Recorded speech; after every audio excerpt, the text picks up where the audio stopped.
സംവിധായകൻ MA. Nishad telephone ലൈനിൽ ചേരുന്നുണ്ട്. ശ്രീ എം.എ. നിഷാദ്, വലിയ തോതിലുള്ള ഭിന്നത ഇപ്പോൾ ഈ വിഷയത്തിൽ, പ്രത്യേകിച്ച് കൂട്ടരാജി എന്ന് പറയുന്നത് ഏകപക്ഷീയമായ ഒരു തീരുമാനമായിരുന്നു എന്നതാണ് ഈ 4 താരങ്ങളുടെ പ്രതികരണത്തിൽ നിന്ന് മനസ്സിലാക്കേണ്ടത്. ചുരുക്കം പറഞ്ഞാൽ ഈ ഒരു രാജിയിൽ പോലും വലിയ തോതിൽ അഭിപ്രായ വ്യത്യാസങ്ങൾ താരസംഘടനയിൽ ഉണ്ടായിട്ടുണ്ട് എന്ന് വേണം ഇപ്പോൾ പറയാൻ.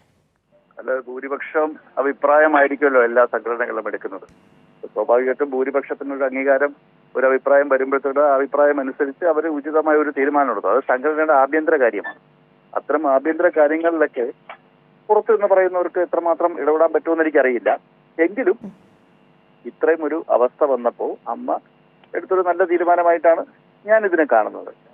അപ്പൊ പ്രസിഡന്റ് രാജിവെക്കുമ്പോൾ തന്നെ ഒരു തലവൻ, അല്ലെങ്കിൽ ആ സംഘടനയുടെ തലവൻ രാജിവെക്കുമ്പോൾ തന്നെ ആ ബാക്കിയുള്ളതൊക്കെ ടെക്നിക്കലി മറ്റുള്ളവരൊക്കെ മാറി നിൽക്കാൻ ഒരു സന്നദ്ധ പ്രകടിപ്പിച്ചു എന്നുള്ളതാണ്. അപ്പൊ അങ്ങനെ വരുമ്പോൾ സ്വാഭാവികമായിട്ടും ഒരു നിര ഉയർന്നു വരും, പുതിയ ആളുകൾ വരും, അതിൽ സ്ത്രീകളുണ്ടാവും.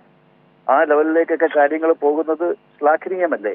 സ്വാഭാവികമായിട്ടും അത്തരം കാര്യങ്ങളെയൊക്കെ നമ്മൾ പൂർണ്ണമായിട്ട് അംഗീകരിക്കുകയാണ് ചെയ്യേണ്ടതെന്നാണ് എൻ്റെ അഭിപ്രായം.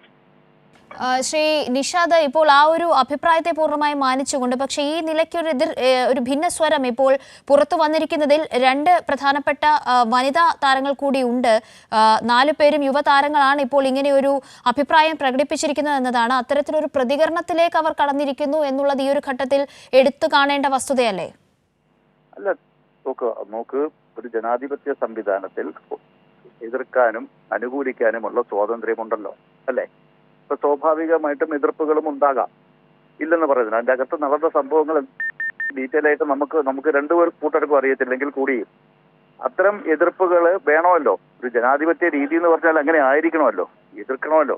ഇപ്പൊ സ്വാഭാവികമായിട്ടും അവർക്ക് പറയാനുള്ള കാര്യങ്ങൾ അവർ പറഞ്ഞു കാണണം. ഭൂരിപക്ഷ അഭിപ്രായത്തിൽ ഇനിയിപ്പോ 2 മാസത്തിലുള്ള അവർ ജനമോടി വിളിച്ചു കൂട്ടുകയും ഒരു തിരഞ്ഞെടുപ്പിലേക്ക് നീങ്ങുകയും ചെയ്യുമല്ലോ.